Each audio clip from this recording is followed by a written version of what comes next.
Some people are important, others just take up space, right, Mama? That's what my son Marcus said. My son lifted his glass in front of everyone, smiled, and dropped those words as if they were part of the toast, as if I wasn't sitting right there at the end of the long dining table, watching everyone laugh. It was his birthday, 42 years old. The house was packed. There was soft jazz playing in the background, red wine, plates covered with leftover food, and warm lights that made everything look perfect. Marcus stood tall in that pristine, white shirt that probably cost more than $200, his watch gleaming on his wrist, and his wife Chloe standing beside him with that smile that never truly included me. I was sitting at the very end of the table, literally where they used to pile the empty serving dishes or the used napkins. No one had asked me where I wanted to sit. No one said a thing when I settled there, because I already knew it was my place. Now my son cleared his throat. Everyone hushed. He raised his glass higher and repeated, looking directly at me. Because, let's be honest, some people are important. Others just take up space. And then they all laughed. It wasn't an awkward laugh. It was a real shared laugh. As if everyone had been waiting for that moment. As if they all knew exactly who he was talking about. Chloe covered her mouth, but her eyes sparkled with amusement. The cousins nodded. Aunt Vivian lowered her gaze, but she smiled, too. I didn't move. I didn't yell. I didn't cry. I didn't even drop my gaze. I just stayed there with the wine glass in my hand, feeling the silence in my own throat way heavier than any comeback I could possibly deliver. I felt the heat rising up my neck, not from shame, but from rage. A cold, controlled rage. The kind that burns you inside but doesn't make you tremble. The kind that teaches you to wait for the exact moment. Marcus continued speaking. You got to be real, right? There are people who add to the equation, and there are people who, well, you know. He shrugged. Everyone laughed again. Someone said, cheers, and glasses clinked. I stayed motionless, looking at him, remembering. I remembered when he was 5 years old, and crying in the middle of the night with a fever. I didn't sleep that night. I stayed up putting cold compresses on his forehead, singing softly until he calmed down. We didn't have money for a doctor. We barely had enough to eat, but I was there. I remembered when he was 12 and got jumped at school. He came home with a black eye, his shirt ripped, crying with humiliation and anger. I held him. I told him he was strong, that he would get ahead, that it didn't matter what anyone else said, and that I would always have his back. I remembered when he was 17 and wanted to go to college. We had no money. I worked double shifts for 2 years to pay for his classes. I sold the jewelry my mother had left me. I sold furniture. I sold everything of value I owned except my dignity. That I saved. Until today. And now he was standing there in his $200 shirt, his watch worth more than 6 months' rent in his huge house that I helped pay for with the first $1,000 I saved cleaning other people's homes, telling me in front of everyone that I just took up space. The laughter continued. Someone told a joke. Someone else asked for more wine. The music turned up a notch, and I stayed there at the end of the table, invisible but present, silent but wide awake. Then I took a deep breath. I placed my glass on the table. I stood up slowly without making a sound, but everyone noticed. The laughter faded. Conversations stopped. Marcus looked at me, still smiling, but now with a flicker of surprise, as if he hadn't expected me to do anything at all. I spoke calmly, without shouting, without shaking. It's good that you mentioned that, Marcus, because you're right. Some people are important and others just take up space. He looked confused. Everyone was staring at me. No one moved. I continued. It's a good thing I just bought my own house 2,000 miles from here. I've signed, I've paid, and I already have the keys. The silence changed. It was no longer the silence of shared laughter. It was the silence of Shock, confusion, and fear. Marcus opened his mouth, but nothing came out. Chloe stopped smiling. The cousins looked at each other. Aunt Vivian looked up. "Don't worry, Marcus," I said. "You won't ever have to put up with me taking up space in your life again. I'm leaving. And this time it's for good." I grabbed my purse, turned around, and walked toward the door. No one stopped me. No one said anything.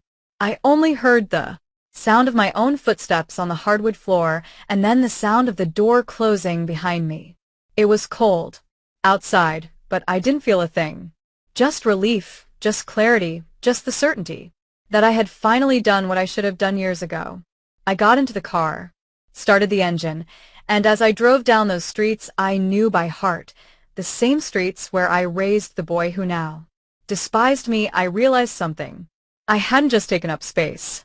I had built the very space where he now lived, and it was time to build my own. I drove for 20 minutes aimlessly. The streets were empty. It was late. The light from the street lamps illuminated the pavement, still slick from the last rain. My hands were trembling on the wheel, not from fear, but from release, like letting go of something you've been carrying for so long that you no longer remember how it feels to live without the weight. I stopped in front of a park, the same park where I used to take Marcus when he was a kid, where I taught him to ride his bike, where he fell and scraped his knees, and I wiped away his tears, telling him that the pain would pass. But the courage to try again was what mattered. I turned off the engine. I stayed there in silence, watching the empty swings swaying in the wind. And then I cried, not from sadness, but from rage, from helplessness, from years accumulated of making myself small so others could feel big, from years of saying yes when I wanted to say no, from years of swallowing my words so as not to ruin the peace of a family that never gave me any peace. I cried all the tears I hadn't shed at that table. All the tears I hadn't shed when I sat at the end like an unwelcome guest in my own son's life. All the tears I hadn't shed when I heard that shared laughter. That laughter that erased me. But after the crying, something else came. Clarity. The same clarity I'd had 3 months ago when I made the most important decision of my life. The decision no one knew about. The decision I had just revealed at that table that changed everything in a second, because I hadn't spoken on impulse. I hadn't said that because I was hurt and wanted to wound him back. I said it because it was true. 3 months ago, I started quietly planning my exit without telling anyone, without asking permission. 3 months ago, I received a call. It was Isla, my distant cousin, the one who lives in a small coastal town in South Carolina, 2,000 m from the city that no longer felt like mine. She told me a neighbor was selling her house, a small 2-bedroom home with a front yard and a porch where you could watch the sunset. She sent me photos. I looked at those photos for hours. The house wasn't luxurious. It didn't have marble floors or huge windows like Marcus' house, but it had something I hadn't had in years. Peace, silence, space that was mine and no one else's. I asked her the price. She said the owner was asking $60,000. I had $42,000 saved. I had been saving for years, putting away every bill I could, every tip, every extra dollar I earned, selling sweet potato pies on the weekends, doing alterations for neighbors, jobs Marcus never knew about. Because he never asked what I did with my time. I told Isla I needed to think, but I really didn't need to. I had already decided. I just needed to gather the rest of the money. I sold the gold ring my mother gave me before she died. I sold the antique china I inherited from my grandmother.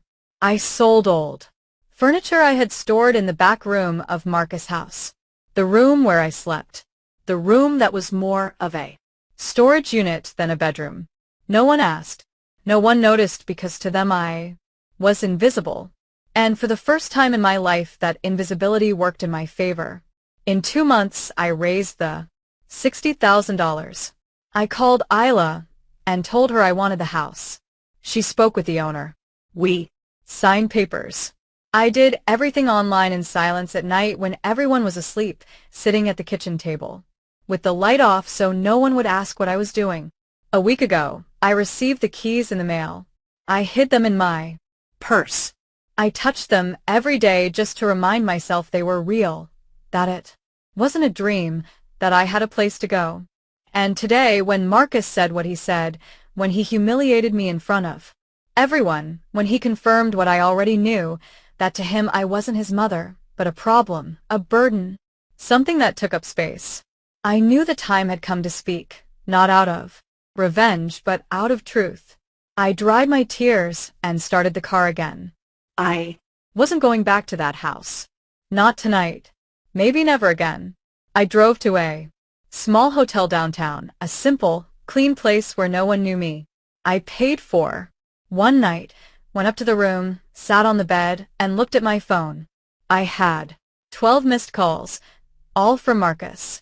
3 messages from Chloe, 1 from Aunt Vivian. None of them said sorry. They all said, "We need to talk," or "This is a misunderstanding," or "You can't just leave like that." I turned off the phone, lay down, and, for the first time in years, I slept without feeling like I owed anyone anything. The next morning, I woke up early. The sun was streaming through the window. I showered, got dressed, and went down for breakfast. The coffee was hot, the bread was fresh, and I was alone. But I didn't feel lonely. I felt free. I turned on the phone. More calls, more messages. This time, even the cousins had written. Everyone wanted to know if it was true. If I was really leaving, if I had actually bought a house, if I was really going to abandon them. I only replied to one message. Layla's. I told her, "I'll be there in 3 days. Thank you for everything." Then I deleted the rest. I didn't block anyone. I just didn't respond because I didn't owe them explanations. I didn't owe them my time. I didn't owe them anything. I spent that day organizing my things. I didn't have much. My entire life fit into 4 boxes. Clothes, a few books, old photos I didn't look at anymore but couldn't throw away, a woven blanket I made years ago, and my grandmother's cross. That was all. I didn't have furniture, because the furniture was Marcus. I didn't have plates, because the plates were from his house. I had nothing that was truly mine except those 4 boxes and the $60,000. I used to buy my freedom. I hired a small moving company. I told them to come the next day. I gave them the hotel address. I explained that it was only 4 boxes. The man looked at me, strangely, but didn't ask. He just said, "Understood, ma'am. 8 a.m. tomorrow." That night, I slept in the hotel again. I turned off the phone again. I felt that strange peace again. That peace that hurts a little because you're leaving a whole life behind, but which also relieves you because you know that life was no longer yours. I thought about Marcus, the child he was, the man he became, and I wondered at what point I lost one and gained the other. At what point love turned into dependence? At what point my sacrifice became my prison? I didn't find answers. I only found more questions. But it didn't matter anymore, because I had already made the decision. And this time no one was going to stop me. The next morning, as the sun was just coming up, I woke up with a knot in my stomach. It wasn't fear. It was something deeper. It was the feeling of closing a door that had been open for 67 years. The door to a life I built with my hands, my back, and my silence. I sat on the edge of the hotel bed and looked out the window. The city was waking up. People walking to their jobs, cars, normal life, life that went on no matter what was happening inside me. I thought about that table, the table where they seated me at the end. I thought about the laughter, about Marcus's eyes when he said those words. There was no doubt in his gaze, no guilt, only certainty. The certainty of someone who knows they can say whatever they want because the other person won't do anything about it. But he was wrong. I got up, dressed slowly. Every movement was conscious. Every garment I put on was a decision. It wasn't just clothes. It was armor. It was preparation for what was coming. I went down to the hotel restaurant. I ordered black coffee and 2 slices of toast. The waitress was young, maybe 20, with her hair in a ponytail and a tired smile. She asked if I was visiting the city. I told her no, that I was leaving forever. She smiled wider and said, "How brave." I didn't know if she meant it or just said it out of courtesy, but I kept those words. How brave. Was it brave, or was it cowardly? Was it brave to leave, or would it have been braver to stay and fight? I didn't know.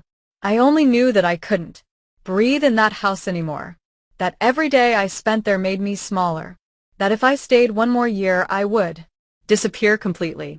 I finished my breakfast and went back to the room. At exactly 8 a.m., the moving truck arrived. 2 young, polite men loaded my boxes as if they were made of crystal, even though they were just old cardboard and things worthless to anyone. But me. I gave them the address of my new house, 2,000 miles away. They told me it would take 4 days to arrive. I paid them half up front, $1,200. It hurt to spend that money, but it was necessary. I couldn't carry the boxes with me on the bus. Yes, a bus. Because I didn't have a car. The car I drove that night was Marcus. Everything was Marcus. The house, the furniture, the car. Even the plate I ate from was his. I had nothing, and yet I now had everything. I had a house that was mine. I had keys that only I could use. I had a future that no one else was going to control. I went to the bus terminal. I bought a ticket for the next day, $530. A 2-day trip with 1 stop in the middle. I didn't care. I needed that time. I needed those hours of silence, of movement, of distance between who I was and who I was going to be. I returned to the hotel. I spent the rest of the day alone in the room. I stared at the ceiling. I counted the cracks in the paint. I listened to the sounds of the city through the window. Someone yelling, a car horn, distant laughter. Life. Life that wasn't mine, but that was there, reminding me that the world kept spinning. I turned on the phone. More messages, more calls. This time, there was one from Marcus that said, "Mom, we need to talk. This is ridiculous. You can't just leave like this. Come home. We'll fix this. Fix this." As if what happened were a technical problem. As if his words hadn't been real. As if I hadn't been sitting there at the end of the table, watching everyone laugh at me. I didn't answer. I just put the phone away. I lay down, closed my eyes, and went back to that moment. I went back to that table. I heard his voice again. Some people are important. Others just take up space. I saw everyone's faces again. Chloe with that hidden smile, the cousins nodding, Aunt Vivian, who didn't have the courage to defend me. And I wondered how many times it had happened before. How many times they had talked about me when I wasn't there. How many times they had said I was a burden, that I was the problem, that it would be better if I weren't around. Probably many times, probably for years. But that night was different. That night, they said it to my face. And that night, I answered. I got out of bed, went to the bathroom, washed my face with cold water, and looked at myself in the mirror.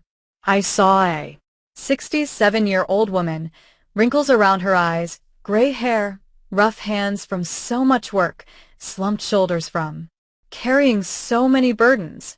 But I also saw something else. I saw strength. I saw resolve. I saw someone who was still alive, who could still choose, who still had a voice, even if no one had listened to it for years. I went back to bed, grabbed my phone, and wrote a single message. Not for Marcus, but for myself. Just 3 words. Almost there now. I saved it in my notes. I didn't send it to anyone. It was just a reminder, an anchor, a promise. I couldn't sleep well that night. I woke up several times. Every time I closed my eyes, I saw that table. I saw that raised glass. I saw that smile. I heard those laughs. But I also saw something else. I saw my new house. I saw the porch Isla showed me in the photos. I saw the small yard. I saw a place where no one was going to tell me I took up space because that space was going to be mine. At 5 a.m., I was already awake. I showered, got dressed, went down to the front desk, and paid the bill, $240 for 3 nights. I left the hotel with my bag slung over my shoulder, and a strange feeling in my chest. It wasn't sadness. It wasn't joy. It was something in between. It was the weight of letting go. I walked to the bus terminal. The streets were still dark. There were a few vendors opening their stalls, a woman selling sweet rolls, a man arranging fruit. It smelled like fresh coffee, warm bread. Morning. I reached the terminal, sat on a metal bench, and waited. I watched people pass, families traveling together, couples embracing, children running, and me alone. But I didn't feel lonely. I felt in transition, like when you're between two places and don't yet belong to either, but you know you'll arrive soon. The bus arrived at 7 a.m.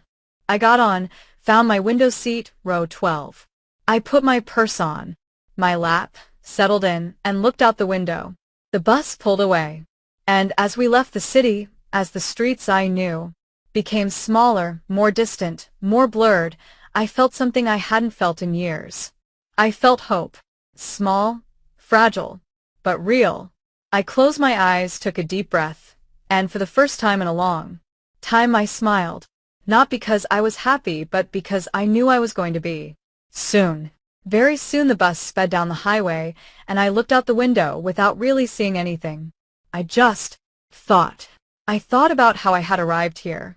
How a woman who once had her own dreams ended up sitting at the end of a table, the butt of her own son's joke. I closed my eyes and went back, much further back. Marcus was born when I was 25. His father left when he was 6 months old. There was no goodbye. No explanation. Just one morning I woke up and he was gone.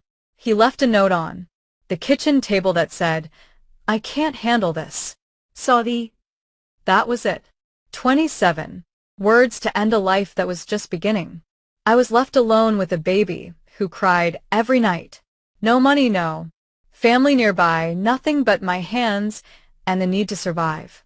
I worked every job I could find. I cleaned houses.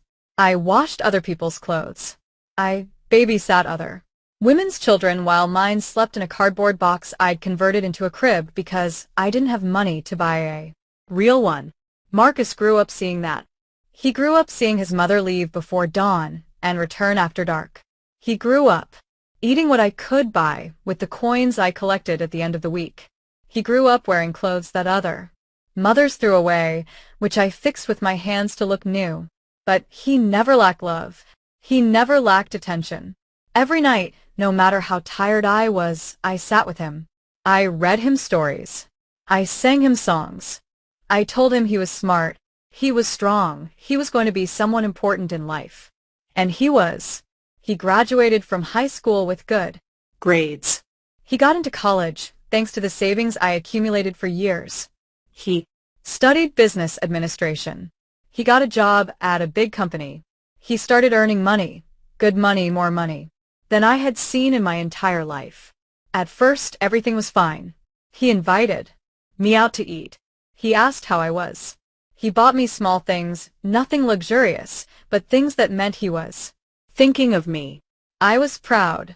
I thought all the sacrifice had been worth it, that my son had become a good man.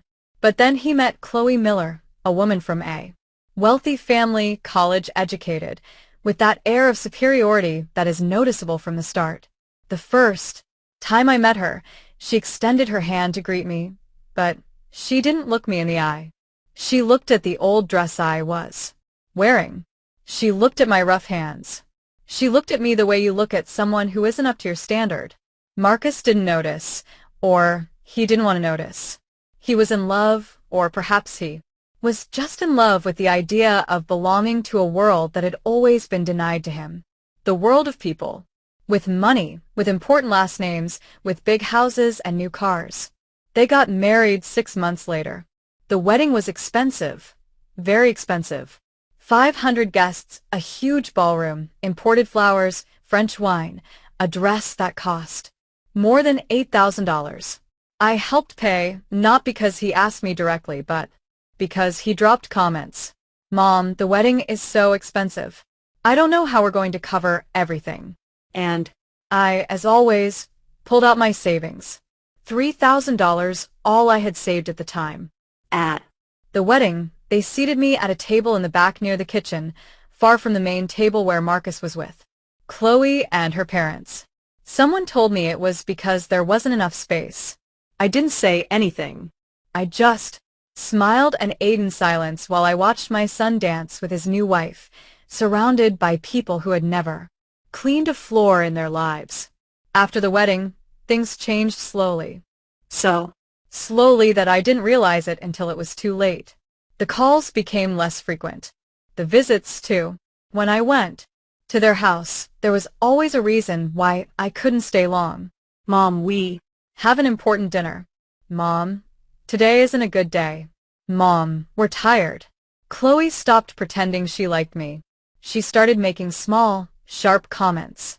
Ella Laner, that blouse is really old now. No, Eleanor, you should dye your gray hair. Eleanor, don't you have anything else to do at your own place? Always with a smile. Always with that tone that made her words sound like advice but which were really blows. Marcus didn't stop her. Sometimes he even laughed as if it were funny, as if I were the joke. The years passed. Marcus prospered. He opened his own business. He bought a bigger house. He changed his car twice. He traveled to Europe, to Asia, to places I had only seen in old magazines. And I continued living in the same small apartment where I raised him, working, saving, hoping that one day my son would once again be the boy who hugged me and told me I was the best mom in the world. But that boy no longer existed. Or maybe he never really existed. Maybe he was just an illusion, a projection of what I wanted him to be. 2 years ago, the owner of the apartment where I lived told me he was selling the building, that I had to leave. I panicked. I had nowhere to go. I didn't have enough money to rent another place. Prices had gone up too much. I called Marcus. I explained the situation. There was silence on the other end. Then he said, "Okay, Mom, you can come live with us, but only for a while until you find something." I moved into their house, into the back room, the one they used as a storage unit. Chloe didn't say anything, but her face said everything. Every time she saw me, she frowned as if my presence made her perfect home dirty. Marcus told me not to worry, that it was temporary, that I would find something soon. But months passed, and there were never any conversations about finding me a place. There was only silence and glances, and that constant feeling of being where I shouldn't be. I started to make myself invisible. I got up early, so as not to be in the way in the kitchen. I ate quickly. I locked myself in my room. I went out little. I spoke less.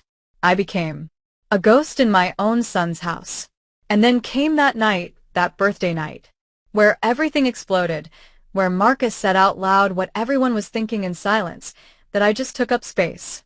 But what he didn't know, what none of them knew, was that I had been planning my exit for months. That every dollar I saved, every object I sold, every sacrifice I made was for this. For the moment when I could leave. For the moment when I could say, enough. And that moment came, and I seized it. I opened my eyes. The bus was still moving. Outside, the landscape had changed. There was no more city, only open country, trees, mountains in the distance, open sky. I took a deep breath. I took the keys out of my purse, touched them. Cold, real, mine. I smiled because this time, the space I was going to occupy was going to be my own. And no one, absolutely no one, was going to tell me I didn't deserve to be there. The bus stopped at a rest area. It was noon. The sun was hot against the windows. People began to get off to stretch their legs, buy something to eat, or go to the restroom. I stayed seated a moment longer, looking out the window, thinking. I thought about the exact moment I decided to leave. It wasn't that birthday night. It was months earlier. It was an ordinary afternoon. Nothing special, no big fights or hurtful words. It was simply the accumulated weight of hundreds of small humiliations that finally broke me. I was in the kitchen washing dishes. Chloe came in with her cell phone talking to someone. She didn't look at me. She never looked at me when she talked on the phone, as if I were part of the furniture. I heard what she was saying. Yes, it's complicated. No, it's not that she's a bad person.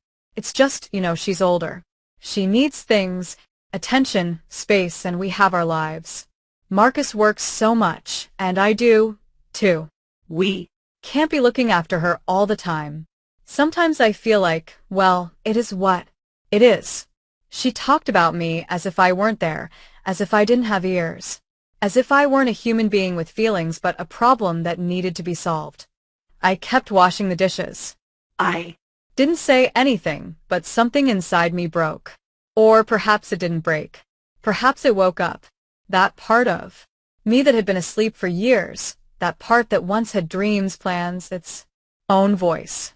That part that I sacrificed for my son, thinking that one day he would thank me for it. I couldn't sleep that night. I stayed awake, staring at the ceiling of the back room, listening to the sounds of the house. Marcus and Chloe laughing in the living room, the television on, their normal, happy lives without the problem. And I asked myself, when was the last time I was happy? When was the last time I did something for myself? When was the last time someone asked me what I wanted, what I needed, what I dreamed about?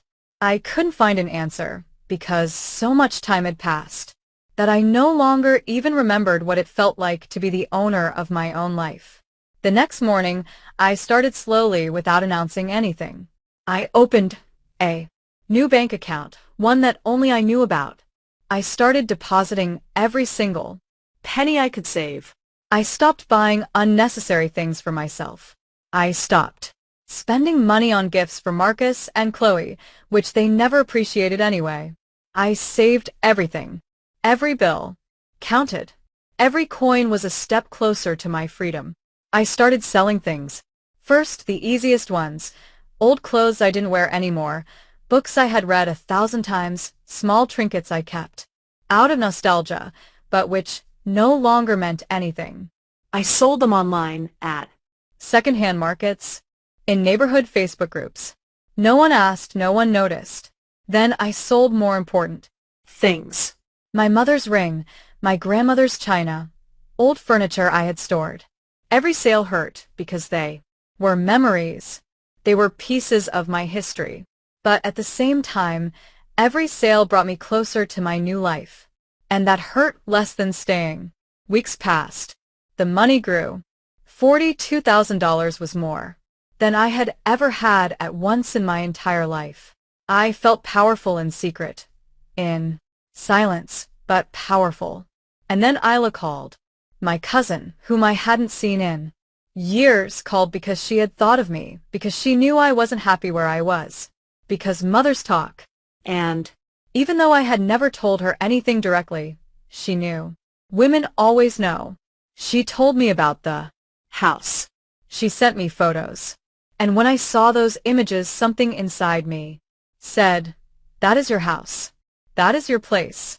That is where you will be reborn. I didn't think twice.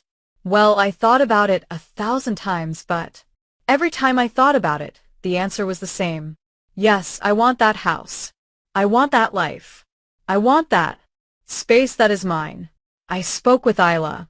We negotiated. The owner wanted $60,000. I had $42,000.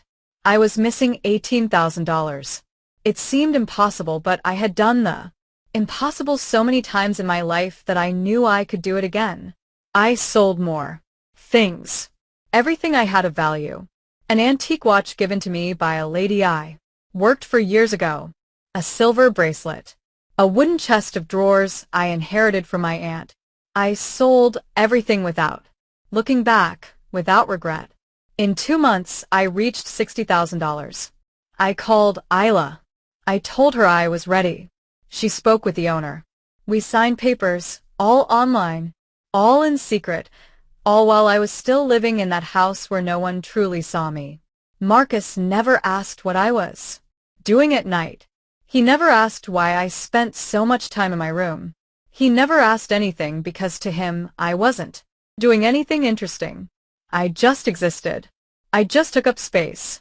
And while he was thinking that I was buying my freedom, signing documents, transferring money, planning my escape, the keys arrived in the mail a week ago. I picked them up myself at the post office. I hid them in my purse. I touched them every night before sleeping just to remind myself they were real, that it wasn't a dream, that I would soon be far away.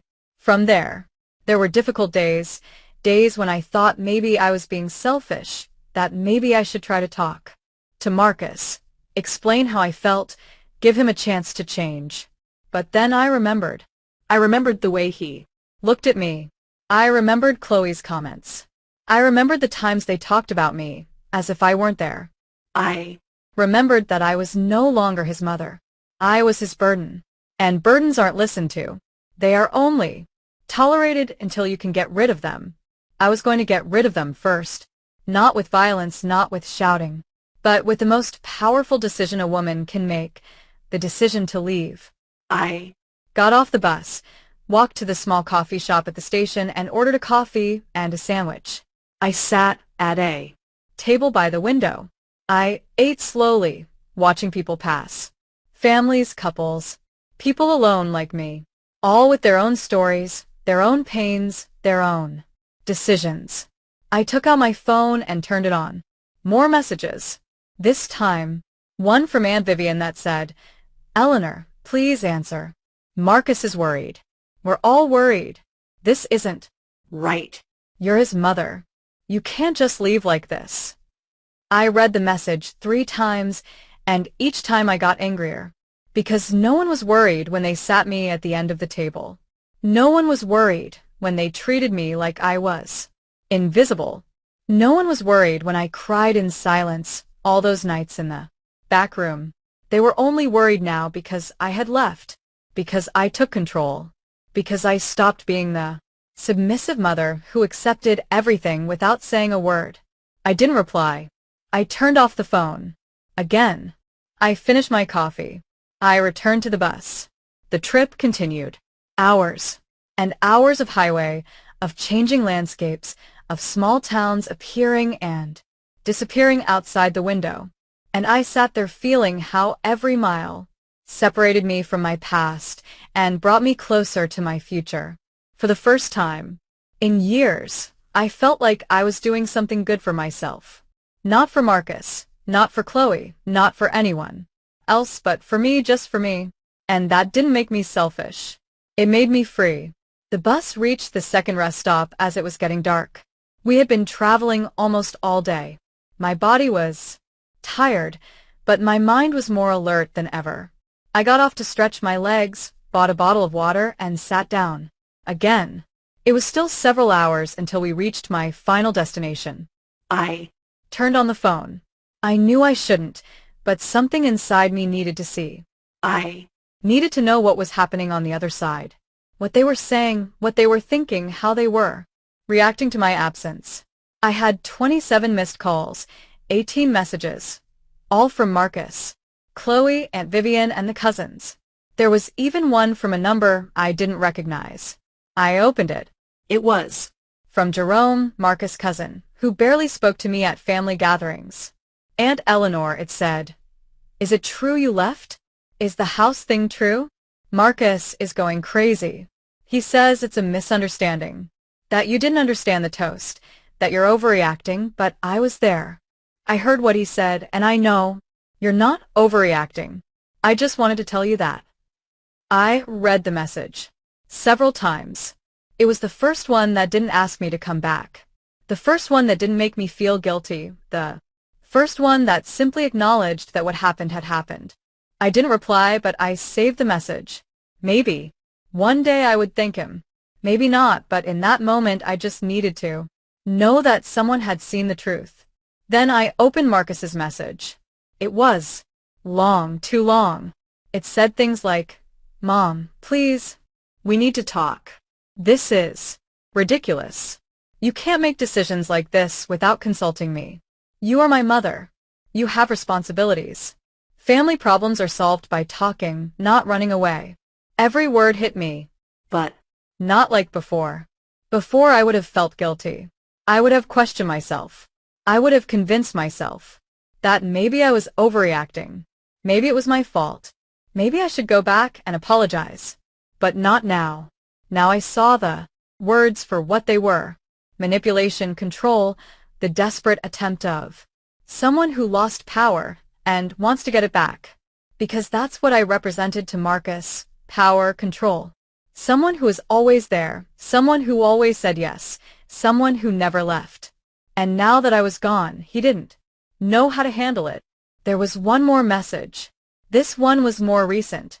It said, "Mom, if you don't answer in the next few hours, I'm going to come look for you. I don't know where you are, but I will find you. You can't do this. Not to me. Not after everything I've done for you." I read that last line 3 times. Everything I've done for you. As if letting me live in the back room of his house was a favor. As if tolerating me was an act of charity. As if I owed him something. And I realized something. Marcus truly believed that he really thought he had done me a favor, that he had saved me, that I was indebted to him. He never stopped to think about everything I did for him. The years I worked nonstop to feed him, the nights I didn't sleep because he was sick, the money I spent on his education, his wedding, his life, the sacrifices I made without asking for anything in return. To him, none of that counted because that was what mothers did. It was my obligation, my duty. It wasn't love. It wasn't sacrifice. It was just what was expected of me. But letting me live in his house, that was a favor. That deserved eternal gratitude. I turned off the phone. This time I did it with rage.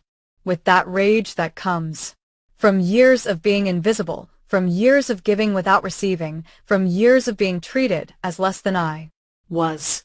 The bus started again. Night had completely fallen. Outside, everything was dark. You could only see the lights of some towns in the distance. Inside the bus, most people were sleeping. I couldn't sleep. I kept thinking. I kept remembering. I remembered the first time Marcus told me I was a burden.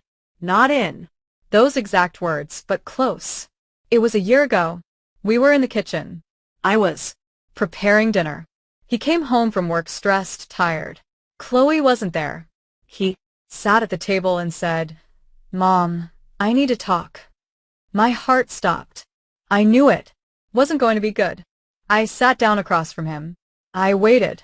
"Look," he said without looking me in the eye. "I know it's been difficult for you to be here, and believe me, it's been difficult for us, too. It's not that we don't love you. It's just that Chloe and I need our space. And lately I feel like I don't know how to say this without it sounding bad." "Say it," I told him, because I already knew what was coming. "I feel like your presence here is affecting our relationship. Chloe complains. She says she doesn't have privacy, that she can't do things the way she wants in her own house. And I don't know what to do. You're my mother. I'm not going to kick you out, but I also can't sacrifice my marriage for you. Sacrifice his marriage for me as if I were the problem. As if I were there by choice. As if he hadn't been the one who offered to let me stay when I had nowhere to go." I didn't say anything. I just nodded. I got up, went back to the stove, finished cooking, and served dinner. We ate in silence. And after that night, something changed. Or maybe nothing changed. Maybe what had always been there just became more visible. I started noticing more things. The way Chloe sighed when I entered a room. The way Marcus avoided introducing me when his friends came over. The way they both spoke in low voices when they thought I wasn't nearby. Once I overheard them. They were in their room. I was walking down the hall. Chloe was saying, I don't know how much longer I can take this, Marcus. She's your mother. I get it, but this can't be forever. We need to look for something for her. A residency, a small apartment, something. I know, Marcus replied. I know. Give me time. I'll fix it. Fix it? As if I were a problem that needed a solution. As if I were a math equation and not his mother. I kept walking. I didn't say anything. But that night, lying in the back room, I decided I wasn't going to wait for them to fix me. I was going to fix myself. And I started saving with more intensity. I started looking for options. I started planning my exit in silence because if I had learned anything in that house, it was that my words had no value. Only my actions did. The bus took a sharp turn and pulled me out of my thoughts. I looked out the window. We were entering a small town. There was a lit-up gas station, an open store, a few houses with their lights on. Simple life, quiet. Life, the life that would soon be mine. I closed my eyes, took a deep breath, and for the first time in a long time, I allowed myself to feel something I hadn't felt in years. I allowed myself to feel pride. Pride in myself, in my strength, in my decision, in my courage. Because leaving wasn't cowardice. Leaving was bravery. It was choosing myself for the first time in my life. It was saying enough. It was taking back my voice, my space, my dignity. And no one, absolutely no one was going to take that from me. The bus reached its final destination at noon on the second day. I got off with my bag over my shoulder, my legs stiff, my body tired, but my spirit strangely light. The station was small, almost empty. There were a couple of cabs waiting outside. I took one and gave the driver the address Isla had sent me. The driver was an older man, maybe 70, with completely white hair and a kind smile. He asked if I was new to the town. I told him yes, that I had just bought a house. He congratulated me. He said it was a good place to live, quiet, safe, where people still greeted each other on the streets. As we drove through the town streets, I looked out the window. Everything was different. The houses were small, painted in light colors. There were trees on every corner. Some people walked slowly, without rushing. There was a square downtown with an old fountain and wooden benches. Everything felt paused, as if time moved slower. Here we are, he said. My house. I still couldn't believe it. It was exactly like the photos. A small single-story house with cream-colored walls and a wooden door. There was a front yard a little neglected with tall grass and some wildflowers and a porch. A porch with 2 old chairs and a small table. I paid the driver $30, gave him a $5 tip. He thanked me and left. I stood in front of the house with my bag in my hand, looking at what was now mine. I took out the keys, the same keys I had touched every night for a week. I put them in the lock. I turned. The door opened. I walked in slowly. The inside was empty, completely empty. There was no furniture, no curtains, only white walls, wooden floors, and the musty smell of a house that hadn't been lived in for months. I walked through every room, the living room, the small kitchen, with an old but functional stove, the bathroom with white tiles and a tub that needed cleaning, the 2 bedrooms, one larger than the other, both with windows that overlooked the backyard. I stood in the middle of the large room, the one that would be mine. I looked around, emptiness, silence, peace, and I cried. But this time, not from sadness, from relief, from gratitude, from freedom. I sat on the floor, took out my phone, and turned it on. More messages, many more. But now there was a different one. It was from Marcus. It said, "Mom, I know where you are. I talked to Isla. I'm coming there. We need to talk. This isn't over." I read the message twice. I felt a knot in my stomach. Not of fear, but of anticipation.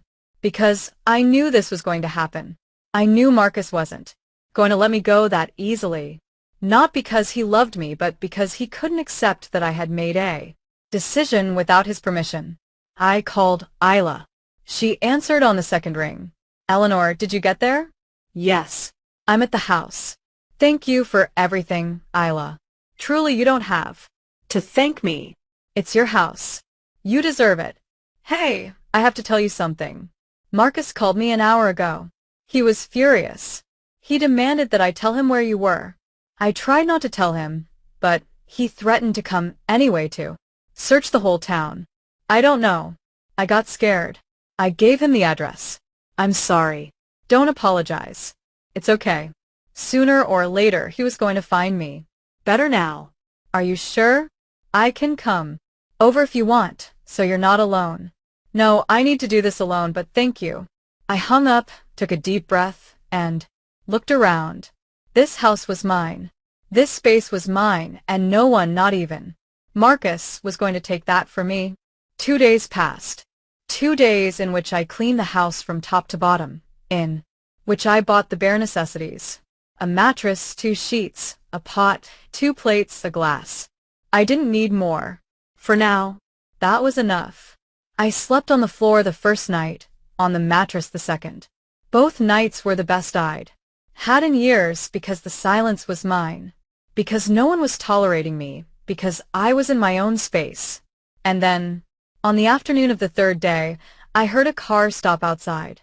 I looked out the window. It was Marcus in his new, black gleaming car. He got out. He looked at the house with a frown as if he couldn't believe I would live there, as if it were impossible that I had bought something without his help. I took a deep breath, walked out to the porch, and stood in front of the door. I waited. Marcus walked toward me. He wasn't smiling. He had that expression he put on when he was angry but trying to control himself. That expression he used in his business meetings when something didn't go his way. Mom, he said, his voice was tense. We need to talk. Talk, I said. My voice was calm, cold, nothing like the voice I used to use with him. The soft voice. The voice that always gave in. What is this? What are you doing here? Did you buy this house? With what money? With my money. The money I saved for years. The money I earned working. The money that is mine. You can't do this. You can't just leave without telling me, without talking to me. I'm your son. I know, and I'm your mother, but apparently that didn't mean anything to you when you said what you said on your birthday. Marcus pressed his lips together. It was a comment, a joke. You didn't mean it? Everyone laughed, Marcus. Everyone. And you, too, looking right at me, knowing exactly what you were saying, knowing you were humiliating me. You're overreacting. You always overreact to everything. No, not overreacting. I'm tired. I'm tired of being invisible in your house. Of being treated like a problem. Of hearing you both talk about me as if I weren't there. Marcus took a step back. For the first time, I saw him uneasy, as if he hadn't expected me to say that. As if he thought I didn't know. I don't know what you're talking about, he said. Yes, you do. I know you talked to Chloe about putting me in a residency. I know you complained that I took up space. I know everything, Marcus, because even though to you I was invisible, my ears worked perfectly. He fell silent, staring at the floor, not knowing what to say. I came to find you, he finally said, because you're my mother. Because things can be fixed. Because we can talk. No, I'm not going back. You're going to live here, in this no-name town, in this old house alone. Yes. I need peace, and I didn't have that with you. Marcus threw his hands up, frustrated, angry. I can't believe you're doing this after everything I did for you. And there it was again. That phrase, everything I did for you. Tell me, Marcus, I said, looking him straight in the eye. What exactly did you do for me? Let me live in the back room of your house. Tolerate me at your dinners. Allow me to exist in your life. Because that's not love, son. That's pity. And I don't need your pity. It's not pity. It's what? Obligation. Duty. Because that's not love either. Marcus opened his mouth, then closed it. He had no reply because he knew it was true. I gave you everything I said. My Voice trembled, not from weakness, but from contained strength. I gave you my youth, my health, my money, my life, and I never asked for anything in return. Just respect, just to be seen, just to be treated like your mother and not like a problem. And you couldn't even give me that. Mom, don't. No, not anymore. I'm No longer the mom who says yes to everything, who makes herself small so you can feel big, who accepts scraps of your attention. That mom stayed at that table on that birthday when you laughed at me. Marcus looked at me, and for the first time in years, I saw something in his eyes I hadn't seen before. Real deep. guilt. But it was too late. You can leave now. I told him, go back to your house, to your life. I'm going to be fine here alone in my own space. The space I bought with my own money. The space where no one is going to tell me. I'm superfluous. Marcus didn't move for a moment. Then he nodded slowly, as if he finally understood that he had lost. Not his mother, but control over her. He turned around, walked to his car, got in, started the engine, and drove away. I Stood on the porch, watching him disappear, feeling how every yard he put between us made me freer. Marcus's car vanished down the street. I waited until I couldn't even see the dust kicked up by his tires. Then I let out the air I had been holding. My hands were trembling, my legs too, but not from fear, from adrenaline, from power. From finally having said everything I had stored up for years. I went into the house, closed the door, leaned against it, and then I cried. I cried hard. I cried everything out. I cried for the mother I was, for the son I had, for the relationship we lost, for the years I wasted hoping things would change, for all the times I swallowed my words to maintain the peace. But I also cried out of relief because I had finally said it. I had finally stood in front of him and shown him that I too had a voice, that I too had limits, that I too deserved respect. I wiped my tears, went to the kitchen, filled a glass with water, and drank it slowly. I looked out the window, at the backyard. It was neglected, full of weeds, but it had potential. I could see flowers there. I could see a small vegetable patch. I could see myself sitting in a chair, reading a book, drinking coffee in peace. The following days were strange, quiet. I spent the time cleaning, organizing, buying what was necessary. A small table, 2 chairs, a few more pots, towels, sheets, simple curtains for the windows. Nothing luxurious, nothing expensive, just what was needed to live. Isla came to visit on the 4th day. She brought homemade food, freshly baked bread, coffee. We sat on the porch and talked. She asked how I was. I told her the truth, that I was scared but also at peace. That I didn't know what was going to happen, but that for the first time in years I felt like I was living my own life. Marcus came. I told her. I know. I saw him drive through town. How was it? Hard but necessary. Do you think he'll come back? I don't know. Maybe, maybe not. But if he does, my answer will be the same. Isla nodded. She didn't say anything else. She just put her hand over mine. That simple gesture told me more than 1,000 words.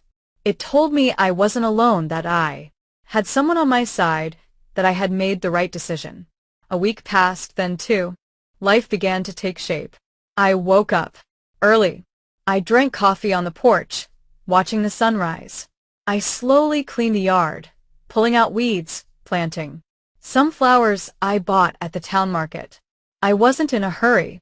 I had all the time in the world. I met my neighbors. Mrs. Peterson, a 75-year-old woman who lived alone and made the best peach cobbler I had ever tasted. Mr. Wallace, a widower who devotedly tended his garden and always greeted me with a smile. Jasmine, a young single mother with 2 small children who worked at the town bakery. Everyone was kind. No one asked too many questions. No one judged. They just accepted me as if I had always been there. My phone. Still received messages, but fewer and fewer. Marcus wrote a few more times. Short, cold messages. Hope you're doing well. Let me know if you need anything. Never, I'm sorry. Never an acknowledgement of what he had done. Just empty words that meant nothing. I stopped replying not because I was angry but because there was nothing left to say. The conversation had ended that afternoon on the porch. Everything else was just noise. Chloe also stopped writing. She disappeared from my life as easily as she had entered it, as if she had never meant anything. And she probably never did. Aunt Vivian was the only one who kept insisting. She called every week. She told me I had to forgive, that family was the most important thing, that I was being selfish, that a mother doesn't abandon her son. One day I let her talk. I Listened to everything she had to say. And when she finished, I told her calmly, "Aunt, I didn't abandon my son. My son abandoned me years ago." I only finally accepted that reality. She didn't know how to respond. She hung up. She didn't call again. And that was fine because I learned that family isn't always blood. Sometimes family is the People you choose, the people who see you, the people who respect you, the people who make you feel that you're. existence matters. One afternoon, while I was watering the flowers I had planted, I heard an unfamiliar car stop outside my house. My heart raced for a moment, but when I saw who was getting out, I calmed down. It was a different car, older, smaller. A man I didn't know. Got out about 50, tall with dark hair and some gray. He looked at me and smiled. "Mrs. Eleanor Mayfield?" he asked. "Yes," I replied, confused. My "Name is David Jones. I'm a lawyer. Your son hired me." My stomach tightened. "What for?" "To speak with you about the house, about your situation." he's Worried. He believes you might not be in a condition to live alone. That perhaps you need assistance. A medical evaluation perhaps. Perhaps what? I interrupted him. My voice was firm. cold. The lawyer looked down, uncomfortable.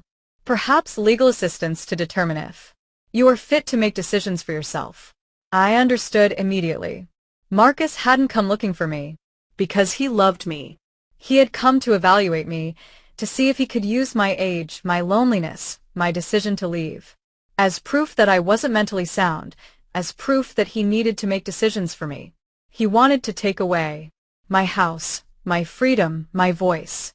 "Tell my son," I said, looking the lawyer straight in the eye, "that I am 67 years old, not 77, not 97, 67, that I am perfectly healthy, that I bought this house with my own money earned through my own work, that I signed legal documents, that I paid taxes, that everything is in order, and that if he tries anything at all, I will hire my own lawyer, and I will fight." Understood. The lawyer nodded slowly. Understood. And also tell him, I continued, to stop sending intermediaries. If he has something to say to me, he should come himself. But he needs to be clear that my answer will not change. I will not return. I will not give in. I will not disappear, just because he wants me to. The lawyer nodded again. He said goodbye. He left. I stood in the yard, with the hose still in my hand, feeling the rage surge through my body. I couldn't believe Marcus had gone that far, that he was willing to use the law, to use my age, to use whatever was necessary to control me. But at the same time, I wasn't surprised because that's what he had always done.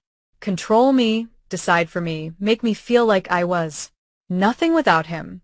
But he was wrong. I was much more than he thought. And this time I wasn't going to let him win. I went into the house. I searched online for lawyers in the town. I found one, a woman named Denise Carter. She had her office downtown. I called her. I explained the situation. She told me to come in the next day. I went. I told her everything. The house, the money, the documents, the visit from Marcus's lawyer. She listened in silence, taking notes, and finally told me, "You have nothing to worry about. Everything is in order. Your son has no legal right over you or your property. If he tries anything, we will stop him." I felt relief, but I also felt sadness because it had come to this, having to hire a lawyer to defend myself against my own son. But I also felt determination because if he wanted a war, he was going to get a war. And this time, I wasn't going to lose. 3 months passed since I arrived in this town. 3 months since I left behind the life I built for Marcus and started building a life for myself. And in these 3 months, I learned something I never thought I would learn at my age. I learned that it is never too late to start over. The house no longer looks like it did when I arrived. The yard is clean. The flowers I planted have grown. Roses, daisies, sunflowers. Every morning I go out to the porch with my coffee and look at them. And they remind me that beautiful things take time, but they always grow if you nurture them. I found a job not because I needed the money, but because I needed purpose. Mrs. Peterson recommended me at the town bakery. I work 3 days a week baking bread, attending to customers. Nothing complicated, nothing stressful, just honest work that makes me feel useful. I earn $200 a week. It's not much, but it's mine. And with it I buy what I need. Food, seeds for the garden, a book once in a while. I don't need more. The neighbors became more than neighbors. They became family. Mrs. Peterson comes over every Sunday for coffee. We talk about everything. Our lives, our children, our mistakes, our victories. She also has a son who doesn't call her, doesn't visit her, and only shows up when he needs something. She tells me that sometimes sons forget that their mothers have hearts, too. Mr. Wallace taught me how to care for the garden. He gave me seeds. He showed me how to prune the roses, how to make the plants grow strong. He told me that gardens are like people. If you neglect them, they dry up, but if you take care of them, they flourish. No matter how long they have been abandoned, Jasmine, the young mother from the bakery, became something like the daughter I never had. She tells me her problems, her fears, her dreams. I listen to her. I give her advice when she asks for it. Sometimes I just hug her. Sometimes that's enough. Her children call me Grandma, not because I ask them to, but because that's how they see me. And when they said it for the first time, I cried because Marcus never gave me grandchildren. He never gave me that opportunity. But life gave them to me in another way. Marcus never returned after sending the lawyer.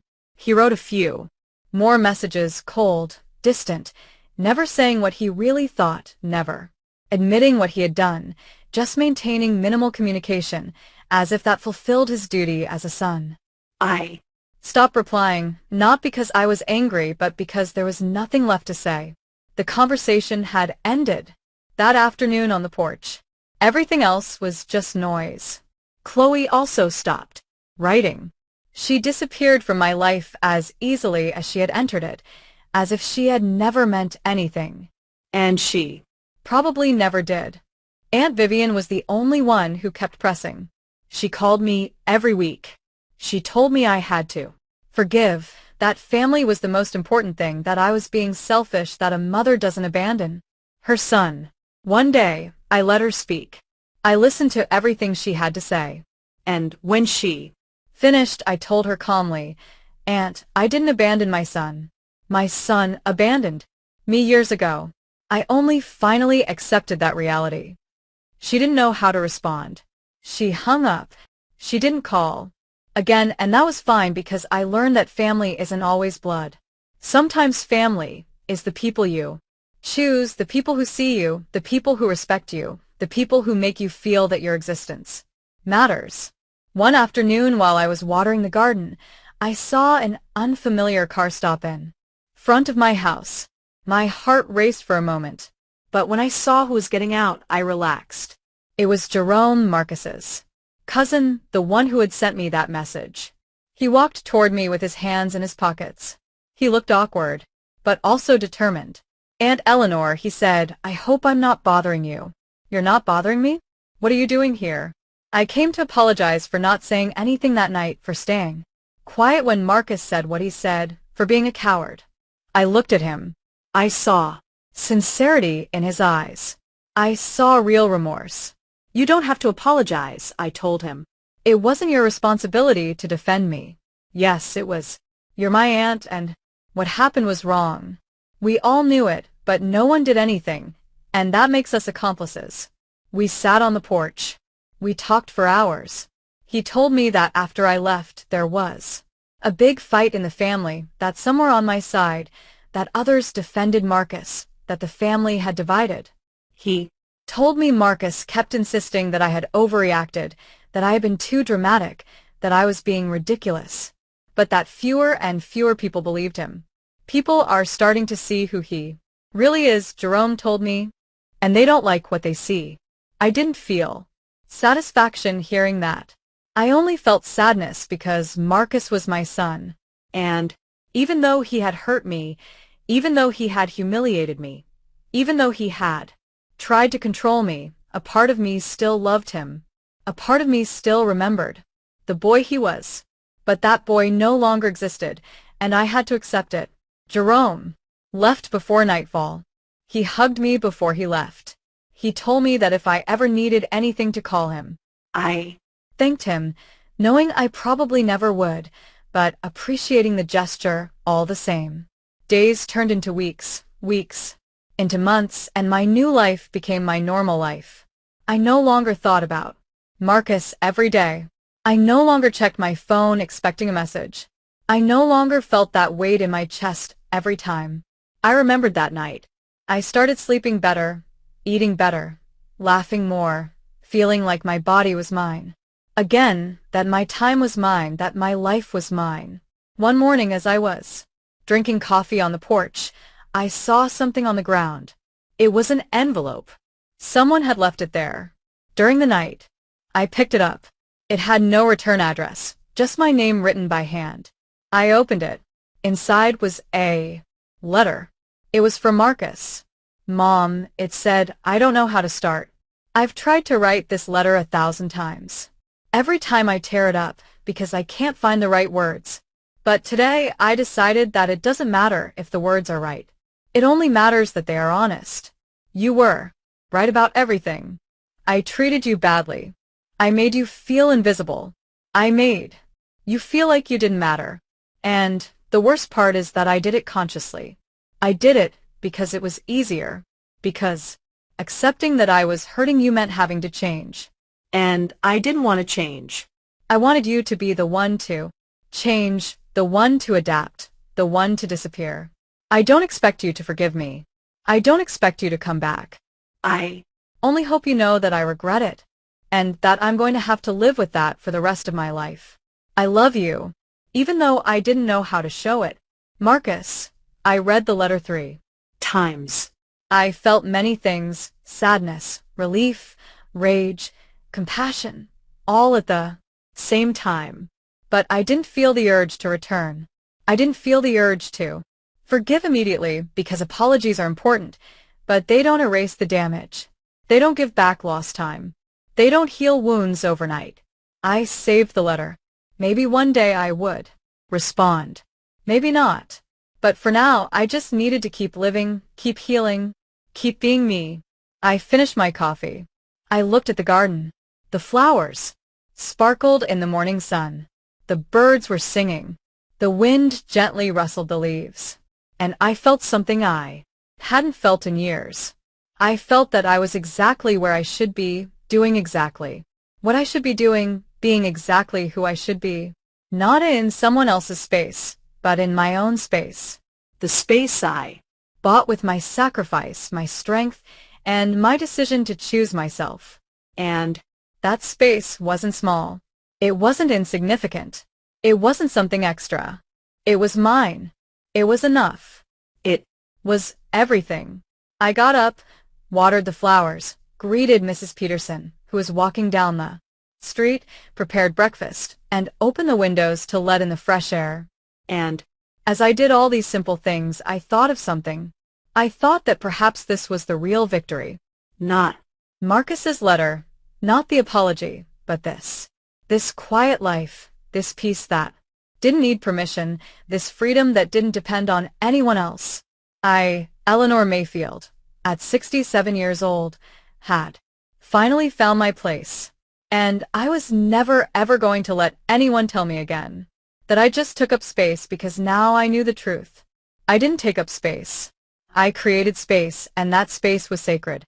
You know, for most of my life, I believed love meant giving everything. Your time, your strength, even your silence. But now I've learned something different. Love isn't about shrinking yourself so others can feel bigger. It's about standing tall, even if you stand alone. Sometimes walking away isn't losing. It's choosing peace over pain, freedom over fear. And that's what I finally did.